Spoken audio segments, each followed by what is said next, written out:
Welcome to Living a Graceful Life.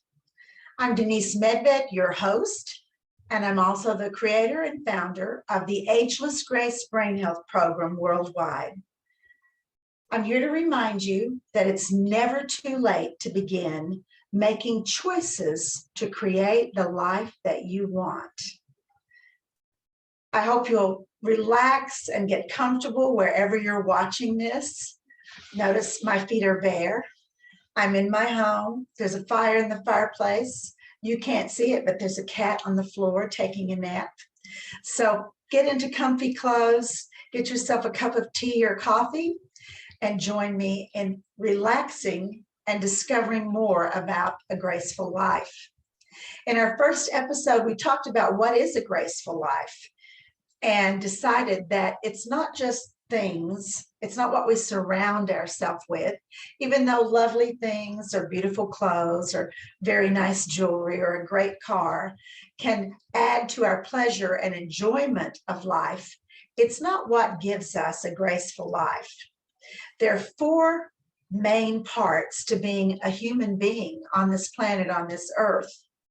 First, there's the physical, and we talked about that in another episode.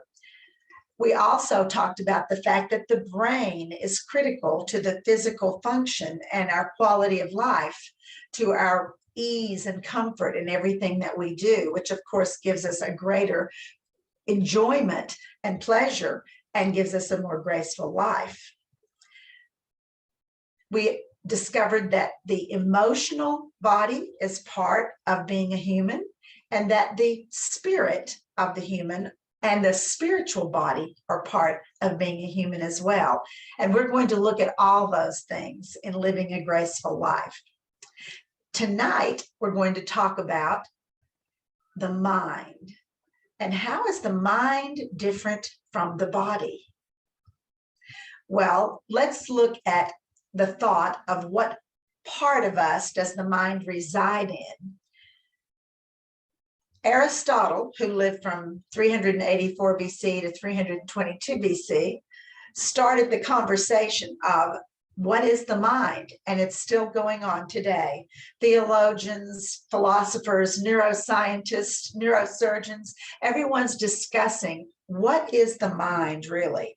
Well, let's just compare what we know about the mind and what we know about the brain and see how they're different. The brain is a physical organ in our skull that we use to think. It directs all the movement of the body.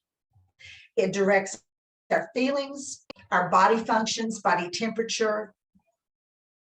Then there is the mind that is not physical. Most researchers and scientists and students and scholars will say that the mind is mental, although some theologians and scholars say that the mind is spiritual. It is not a physical thing that we can see or touch. A neurosurgeon can look at the brain. It's full of nerve cells and blood vessels, and it can be seen. The mind cannot be seen. It's invisible. It can't be touched. It's hypothetical. It doesn't have a shape to it or a structure, while the brain has a definite shape and a definite structure. While the brain coordinates functions of the body, the mind is really a person's conscience, and it's also our understanding. It's our awareness. It's our consciousness. It's our thought process. So the mind uses the brain, and the brain responds to the mind. And the mind can actually change the brain. What happens is we use the mind to think, feel, or choose. And those three things, that triad of activities, so to speak, result in thoughts. And our thoughts result in neuroplasticity, our ability to change the form and structure of our own brain, regardless of our age, regardless of our education level. And it's actually fairly simple to be able to do that. We can reprogram our brain by thinking certain thoughts, by choosing to invite certain attitudes into our lives, by choosing certain emotions to be positive experiences for us instead of painful experiences. We can even take emotions that are sad or full of grief or lonely, and our thought process can actually change the experience we have of those emotions, those experiences, those beliefs that we might have about something. That is what the mind does. It decides what we believe, and it can change what we believe by spending time and attention and focus on what it is we want to create in our lives, what it is we want to think, the kind of person that we want to be, the kind of gifts that we want to give the world. That all comes from our mind. Now, we must have the brain to go through to be able to accomplish all of those things. But the mind is what generates that pure vibrating energy, which is all that it is, pure vibrating energy. Nothing seen, nothing touched, nothing physical, but it is very, very real. So how do we choose to change our mind literally? We say that a lot. We'll say, oh, I changed my mind. I'm not going to go to the ball game today. Or, oh, I changed my mind. I don't really like that color on me after all. I'm going to stop buying that color. Or, oh, I've changed my mind. I don't want those flowers. I want to buy these flowers instead.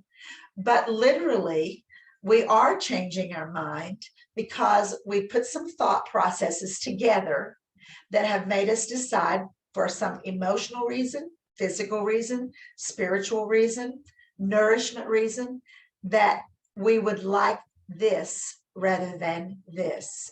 We would like something to be this way rather than that way. Now, I'm simplifying this because, as I said, people have been discussing what is the mind and how does it work since Aristotle's time. And they'll probably go on discussing it for the next few thousand years. But this is what scientists and scholars and physicians believe right now, that the mind is our conscious awareness, our conscience, our understanding. So by using things like affirmations, for example, we start to change our own minds. We can train ourselves, and then those minds work through our brains, and they talk to our body and make us start to act or react in a certain way. So remember this triad of thinking, feeling, and choosing, because those are the three things primarily that the brain does. So I might say, oh, it's a dreary day and I'm so depressed and nothing goes my way, and it's going to be a horrible day because it's raining and the wind is blowing and I've got to go do this thing that I don't want to do. Well, those are thoughts, but I have the power to change those thoughts. And it's going to sound very simple, but literally I can say to myself, hey, I'm going to have a good day today.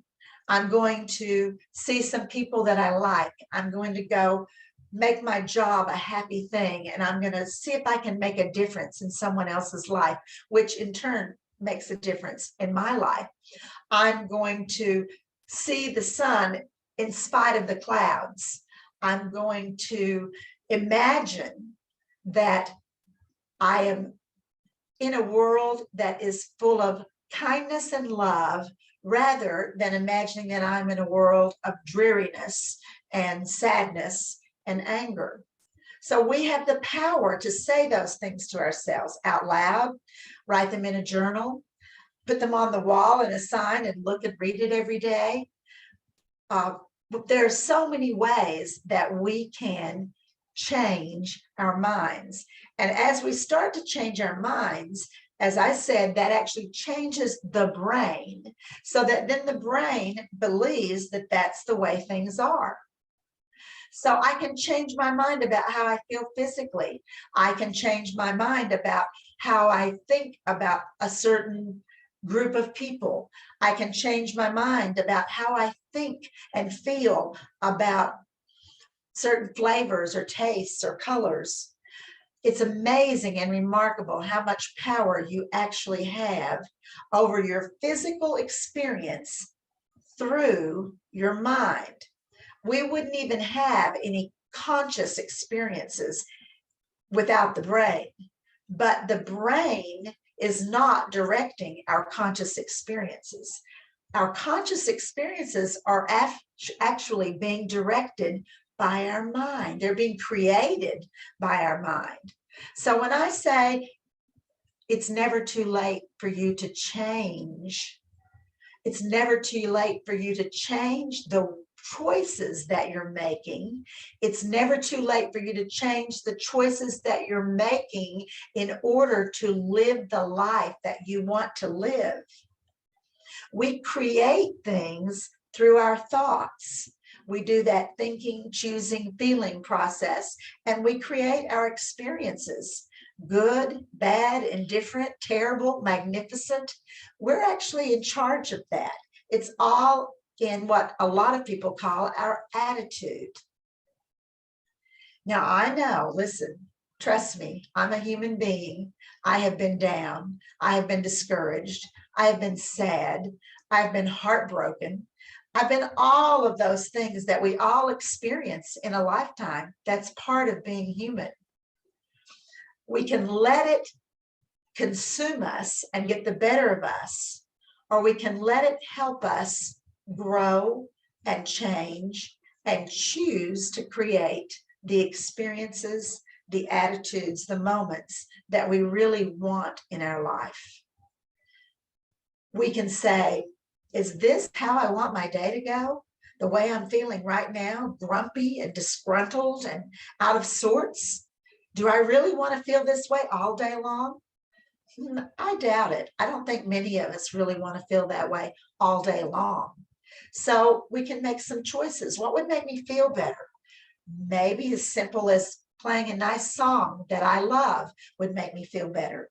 Maybe petting my cat or taking a walk with my dog would make me feel better.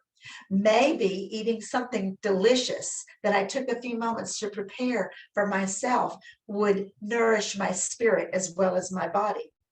We are in control of our day. We like to think other people are because it's so much easier to blame everything on someone else. It's so much easier to say, oh, my day is horrible because my boss did this. Oh, my day is not good because my husband said this. Oh, my day is terrible because this happened to my car or that happened to the weather. But the reality is it's all on us. And it has to do with the mind, the mental, spiritual mind, the mental, spiritual mind that cannot be touched, cannot be seen, that's pure vibrating energy, has no shape, no structure, but it is our conscience. It is our consciousness. It's our understanding. It's our awareness. It's our thought processes. So bottom line, to quote Dr. Caroline Leaf, who is a communications pathologist and a neuroscientist, our mind is our aliveness. How do we want our aliveness to be? If we didn't have that aliveness, our brain, our physical body would basically be useless. We need that aliveness, that part of us that is our spirit, that is us, that is the essence of us, that is our mind, that allows us to think, feel, and choose what we want to. The brain does not tell us how to think. We use the brain to think. The brain does not tell us how to feel. We respond to something that's going on in our lives, and we feel a certain way, but we also, through our mind, have the power to change that emotion for better, for good, for growth, for learning, for opportunity, for being able to overcome and feel successful. Our brain does not tell us what thoughts to think. Our mind thinks. Our mind thinks and chooses based on the things that it's thinking, but the brain does not choose for us. Our mind does that, our consciousness. So I know this is very simple, but it's also very true that we have so much power that it's almost mind-boggling to think how much power we have to create what? A wonderful day, a happy moment, a tender interchange between us and another person, a special moment between us and a furry four-footed friend, maybe a magnificent memory by the way that we look at the nature we're in or that we're seeing, or the way we decide to remember an experience that we've had. That power is yours. That power is mine. All we have to do is think, feel, choose what we want to think, what we want to feel, how we want to feel, what we want to choose to create, to live the life that we want. Now, yes, there are situations and circumstances that are physical that we may not be able to change. Maybe we can't change where we live. Maybe we can't change the weather. Maybe we can't change the kind of income we're making or not making. But what we can change is our experience of those things by changing our attitude. And I'm not trying to be Pollyanna. I'm actually talking science here. This is how it works. That's the way affirmations work. When you repeat something over and over, when you write something down and you read it again, when you make a sign for yourself and put it on the wall or put little sticky notes around and say, this is what I think, this is what I believe, this is what I feel, this is what I choose, this is what I want and desire in my life. When you say something out loud, when you repeat a mantra, when you're meditating and taking time to be still and really be in touch with your mind, you are creating and manifesting what you want in life and what your experience of it will be. Now, will it change immediately? Probably not. But what will change is your attitude about what hasn't changed yet and what you expect it to be in the next week, month, days, years. It gives us hope, for one thing, to have a conscious mind that chooses positive rather than negativity.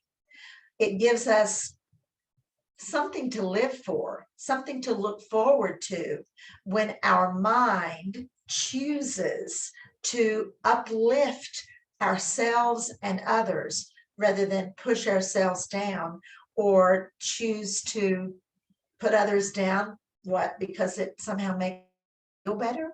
Not really, not ultimately.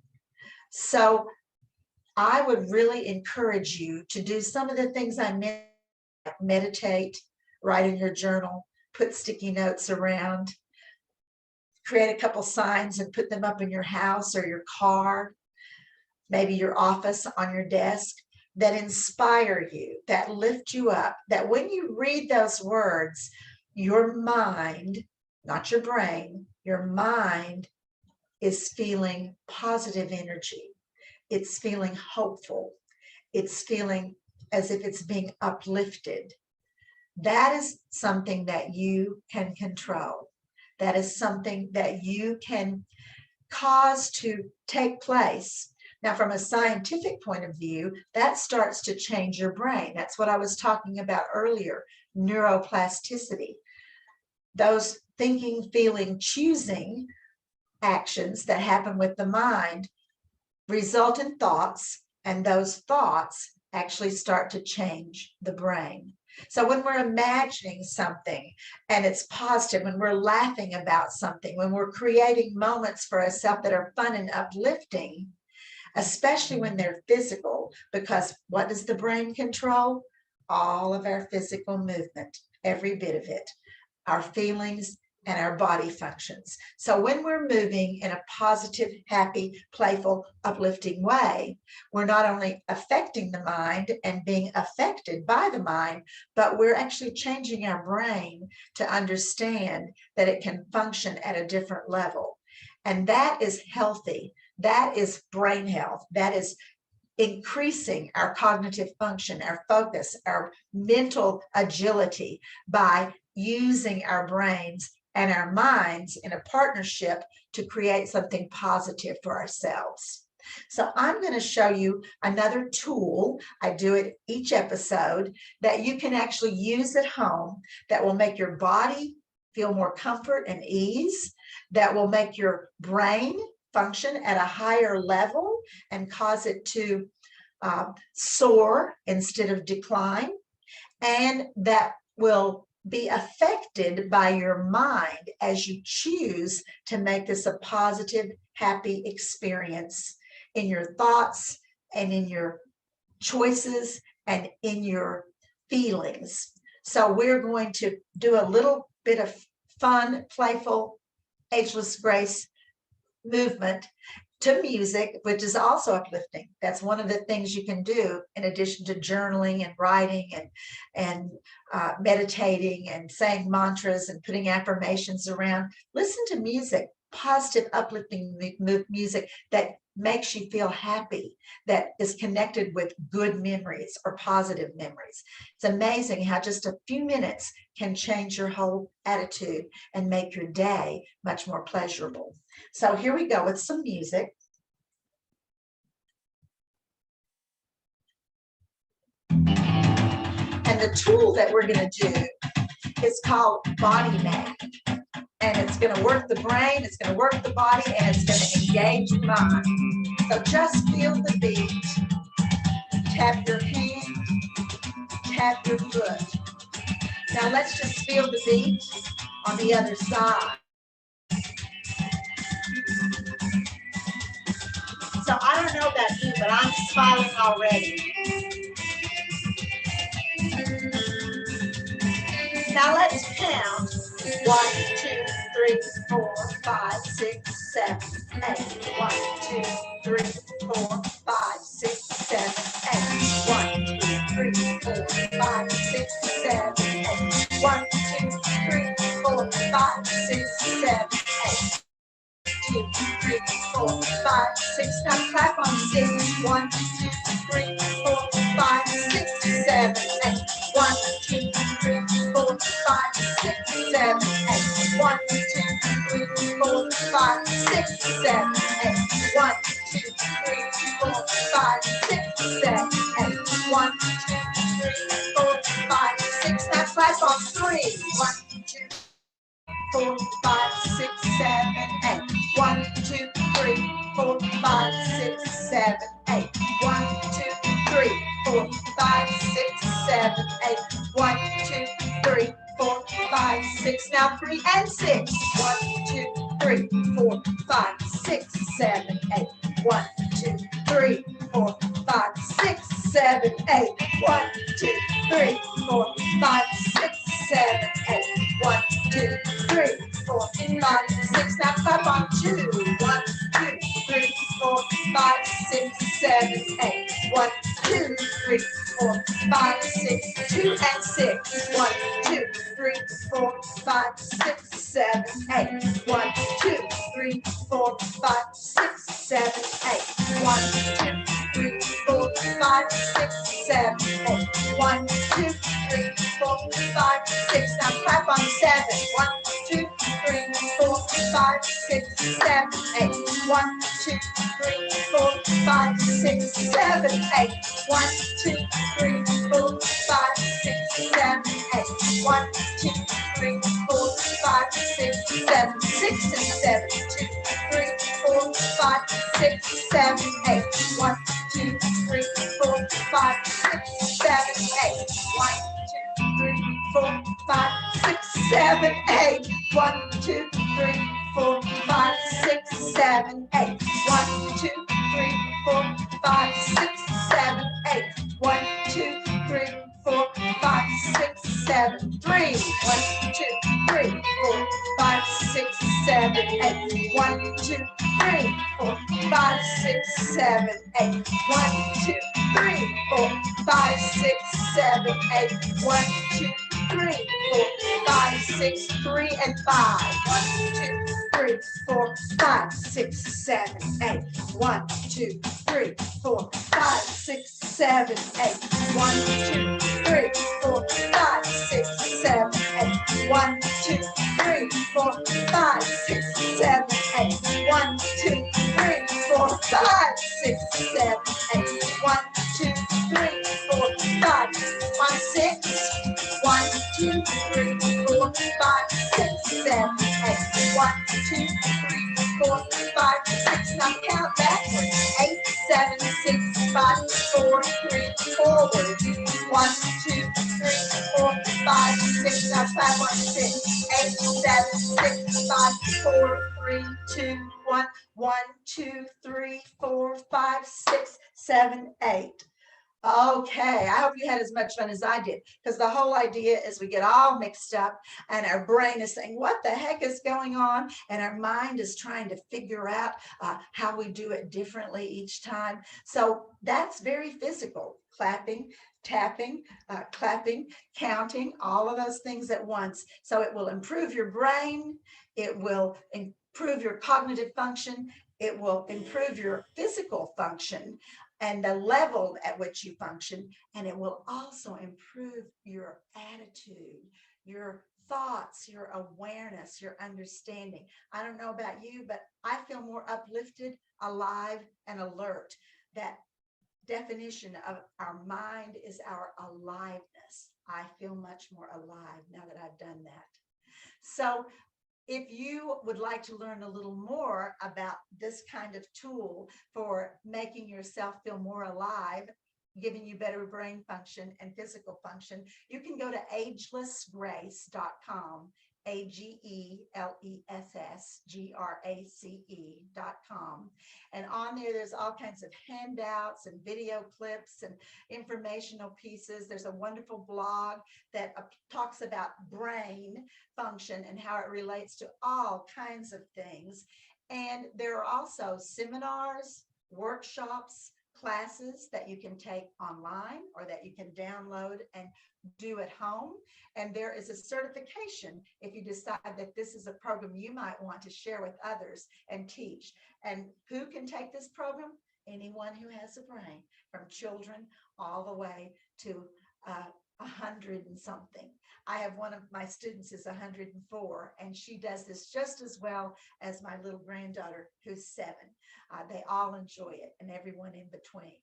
So thank you for joining me tonight at Living a Graceful Life. Again, I'm Denise Medved, your host, and I want to remind you that it's never too late to begin to create the choices that will make your life the one that you want to live. What if we were all in agreement that tomorrow we're going to do something kind for ourselves, something kind for yourself? Take some time out of your busy day, your busy schedule, and do something wonderful for you. I think that we could change the world. Again, thank you for being here and joining me.